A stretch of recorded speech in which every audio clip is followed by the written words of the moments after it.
उपाय बताए हैं कि हम कैसे कर्मों के बंधन में नहीं पड़ेंगे, उन सभी को टू दी पॉइंट आप लोग अपने जीवन में उतारने का प्रयास कीजिए, तभी उसका प्रयोग हो पाएगा। ठीक है, कुछ दिन के लिए मैंने कहा था कि आप प्रयोग करके देखो आप लोग। ठीक है, जैसे कहते हैं ना कि 2-4-10 दिन के लिए कुछ ऐसी चीज़ें हैं जो इसका व्रत करते हो। मान लीजिए कि कोई व्रत करते हैं, तो व्रत करके आप अपने जीवन में प्रयोग करके देखो। यदि उससे नुकसान होता है तो मत करना आप, नुकसान तो कभी होगा ही नहीं, फायदा ही होता है। ठीक है, तो जिस चीज़ को आप एक बार अपना लोगे ना, फिर आप छोड़ोगे नहीं। आप उसको देखना, मज़ा आ जाता है, फिर आनंद आने लगता है जीवन का, जीवन की वास्तविकता का पता चलने लगता है कि हम कहाँ थे और हम क्या खो रहे थे। इसीलिए मैं गीता जो पढ़ा रहा हूँ, प्रयोगात्मक पढ़ा रहा हूँ। मैं चाहता तो आपको महिमा मंडल ऐसा पढ़ाता कि आप लोग भाव विभोर हो जाते।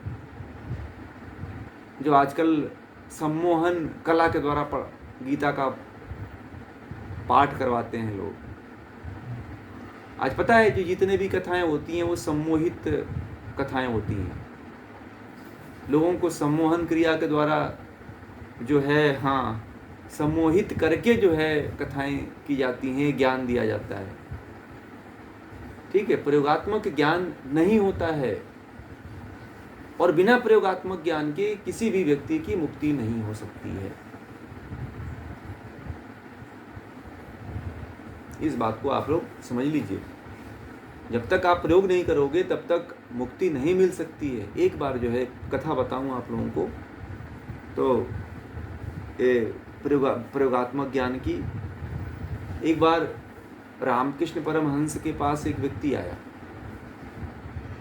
ठीक है,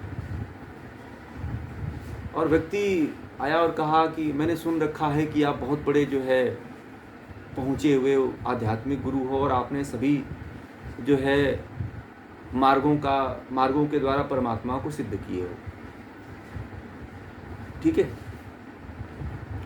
तो और वह व्यक्ति ने कहा कि सुनते हैं कि आपने विवेकानंद पे भी कुछ शक्तिपात किया हुआ है, तो मेरे पे भी कर दो आप।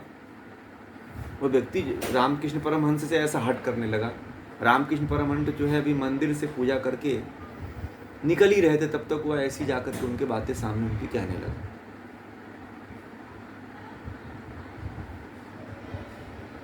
तो रामकृष्ण ने परमहंस ने कहा कि ठीक है, इसके लिए तो तुझे रुकना पड़ेगा।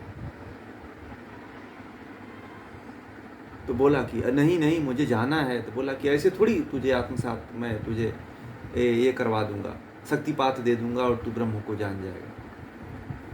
इसके लिए तो तुझे रुकना पड़ेगा। बड़े मर्मज्ञ संत थे वो, किसी को कष्ट नहीं पहुंचाते थे। कोई उनके पास जाता था ना तो उसको कष्ट देते थे, तो लगता था कि उनको उसकी भावनाओं को इतना कद्र रखते थे रामकृष्ण परमहंस कि कभी किसी के भावनाओं को दुखित नहीं करते थे। वैसे संत थे, अद्भुत संत थे। यदि कोई आम इंसान भी जाता था ना तो उसकी भी भावनाओं को वो दुखित नहीं करते थे। ठीक है, तो उन्होंने कहा तुझे रुक, मैं तुझे जरूर मैं जो है प्रयास कराऊंगा। ठीक है, तो किसी तरह रामकृष्ण परमहंस जो है उसको रोके। रोकने के बाद जो है वह पानी रखा हुआ था। ठीक है, वह पानी पीते थे, लोटे में पानी रखा हुआ था। तो उनको बड़ी तेज प्यास लगी। ठीक है, बड़ी तेज प्यास लगी। तो वह व्यक्ति वहीं था जिस व्यक्ति को रोके हुए थे। तो वह तो अतिथि उनके यहाँ बना हुआ था। तो रामकृष्ण परमहंस जो है एक नाटक किए। ठीक है, अब उन्होंने कहा कि आजा पानी मेरे मुंह में चला, आजा पानी मेरे मुंह में चला। ठीक है, इस तरह से कहने लगे, मुझे प्यास लगी है, पानी जल्दी आ जल्दी आ, ऐसा कहने लगे। तो जो वह आदमी था जो गया था उनके पास और कि मुझे जो है शक्तिपात कर दीजिए, वह जो है उनकी बात को सुनने लगा, ठीक है, सुनने लगा और उसे, वह लेटे हुए थे और ऐसा कह रहे थे कि मुंह में पानी आ जा, मुंह में पानी आ जा। अब बिना लिए हुए मुंह में पानी कैसे आएगा? बिना पिए हुए पानी तो आएगा नहीं, उठ करके पीना तो पड़ेगा ना, लोटा तो पकड़ना पड़ेगा, तभी तो पिएंगे आप।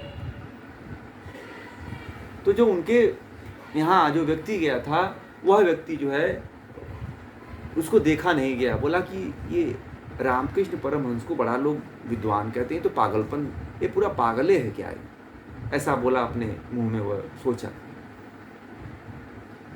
तो रामकृष्ण परमहंस जो है सुन लिए, बोले कि अरे पागल नहीं हूं मेरे, आजा पानी, ऐसा बोल दिए वो, उसके मुंह पे ही बोल दिया। अरे आश्चर्यचकित हो गया, अरे मैं अभी ये सोच रहा हूं और ये व्यक्ति ऐसे कैसे बोल दिया, ये मेरी बातों को वो कैसे जान गया। तो फिर बोले आजा पानी मेरे मुंह में, मुझे मेरी प्यास बुझा दे, आजा पानी, आजा पानी। तो वो जाकर के रामकृष्ण परमहंस से कहने लगा कि अरे तू, आप मूर्ख हैं क्या, कभी मुंह में पानी आता है क्या किसी के? आप यहीं पे आपके पास ही लोटा रखा हुआ, आप उठ के पी लीजिए पानी। अब जो है रामकृष्ण परमहंस उठ करके बैठ गए, कहने लगे कि यही तो मैं तुझे सिखा रहा था, यही तो तुझे मैं बता रहा था कि जो कोई भी विद्या है, कोई भी ज्ञान है, वह केवल कहने से, बुलाने से या किसी के शक्तिपात करने से वह नहीं सिद्ध होता है। उसको क्या करना पड़ता है? अपने द्वारा उठ करके पीना पड़ता है। पानी तो मुंह में जाता है, अपने द्वारा सिद्ध करना पड़ता है, तो ही कोई सिद्धि अपने भीतर आती है। अपने द्वारा प्रयास करना पड़ता है तो ही तू मुक्त हो पाएगा। जब इतनी बात उससे कहे तो बोले कि ऐसा है, आपने तो मेरी आंखें खोल दिया। मैं तो इस भ्रम में पड़ा हुआ था कि लोग कहते थे कि विवेकानंद को आपने शक्तिपात दिया है, परंतु विवेकानंद को तो आपने शक्तिपात दिया ही नहीं है, आपने तो उसको ज्ञान दिया है। ठीक है, तो कहने का मतलब यही है कि कभी भी आप यात्रा करोगे आध्यात्म की, तो उसमें कर्म करना पड़ेगा। आज करोगे, चाहे कल करोगे, चाहे अगले जन्म में करोगे, आध्यात्म की यात्रा शुरू करनी पड़ेगी, कर्म की यात्रा शुरू करनी पड़ेगी। तो कोई भी आप जीवन में सफलता प्राप्त करना चाहते हो तो उसमें कोई कृपा नहीं होती है। इस बात को यदि जो कोई समझ गया तो फिर वह अपने जीवन को सही तरीके से जी लेता है, आजकल के झंझटों में नहीं फंसता है, आजकल के माया मोह में नहीं फंसता है कि कुछ लोग जो है पैसे लेके कहते हैं कि आपकी मुक्ति हो जाएगी। आपने भागवत कथा सफल करवा दिया तो आपका मुक्ति संभव है, एकदम परमात्मा बैकुंठ में आपको बुलाएगा, क्षीर सागर में दूध ही दूध पिलाएगा। ठीक है, तो कोई किसी के करने से कुछ नहीं होता है जब तक कि आप नहीं करते हो। ठीक है, यह कथा केवल सभी के लिए, रामकृष्ण परमहंस एक व्यक्ति के लिए नहीं उदाहरण दी, वह सभी के लिए दिए कि जब तक आप अपने आप को मुक्त करने के लिए नहीं जोगोगे तब तक कोई दूसरा आपको मुक्त नहीं कर पाएगा। ठीक है, इस बात को शायद आप लोग बहुत गहनता से समझ गए होंगे और समझ करके अपने जीवन में आत्मसात भी करेंगे। और यह ध्येय लेकर के जो अपने जीवन को चलेगा तभी जीवन में प्रयोग कर पाएगा। जो व्यक्ति प्रयोग नहीं करेगा वो कभी अपने जीवन को सफल नहीं कर पाएगा।